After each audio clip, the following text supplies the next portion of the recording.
He's made cameo appearances in Wreck-It Ralph and Ralph Breaks the Internet, but now Sega's Sonic the Hedgehog is to star in his very own action movie. However, some fans aren't as delighted about the announcement as they could have been, largely, it seems, down to Paramount Pictures' teaser poster, which is animated. The video game mascot is shown partially in shadow surrounded by an electric blue glow. Sonic has definitely had a makeover and appears more muscular and man-like than before. He's also somewhat hairier too, and is covered in fur. In the animated teaser, Sonic is shown as a blue blur who zooms into the foreground and comes to rest, knee bent, hand touching the ground and head turned to the side. His trademark red shoes have been updated and look like they're designed to cover some ground. The poster advertises the film, simply called Sonic the Hedgehog, as hailing from the producer behind The Fast and the Furious. Disgruntled Sonic fans took to social media to express their reservations. One fan posted on Twitter, "We all hate it. This is the most united we've ever been," responding to film bloggers who said the movie was dividing fans on social media.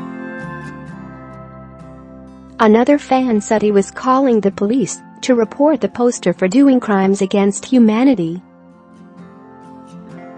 Sonic does look somewhat different to the cartoon-style hedgehog that video game fans around the globe have loved since he appeared in his first game back in 1991, displaying supersonic speeds and curling into a ball to attack enemies.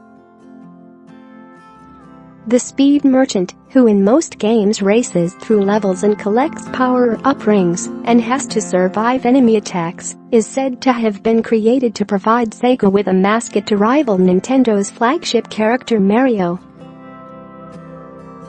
In an interview with Vine, executive producer and director of Deadpool, Tim Miller said the production team behind the movie wanted to go for a more realistic take on Sonic through the integration of a CG character into a real-world setting. Miller addressed the decision to give Sonic fur, and as a result a real animal-like appearance. "It was always, for us, fur, and we never considered anything different. It's part of what integrates him into the real world and makes him a real creature," Miller said. When it came to shoes, Miller said they looked at what footwear Sonic's worn in the past and aimed to pay homage to the different variations, but also to make the shoes look current.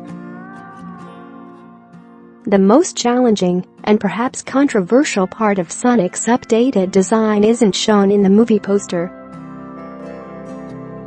The filmmakers struggled with how best to depict Sonic's eyes. He's often pictured with just one showing. It seems that won't be the case in the movie. "I don't think Sega was entirely happy with the eye decision, but these sorts of things you go, it's going to look weird if we don't do this." But everything is a discussion, and that's kind of the goal, which is to only change what's necessary and stay true to the rest of it, Miller added. Share this article. Share. As for the movie plot, Sonic, who's voiced by Ben Schwartz, finds himself in the modern world trying to escape from the government with the help of a cop played by James Marsden. Sonic inevitably finds himself tackling the bad guys, this time in the form of Jim Carrey's Drive Robotnik. The film is slated for release on November 8, 2019.